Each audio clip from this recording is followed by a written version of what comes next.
Пожалуйста, не умирай, или придется тоже. Ты, конечно, сразу враг, а я не думаю, что тоже.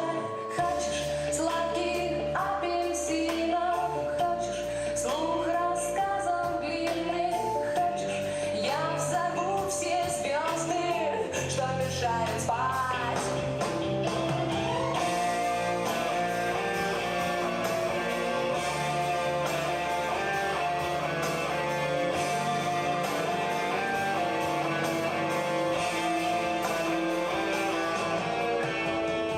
Пожалуйста, только живи.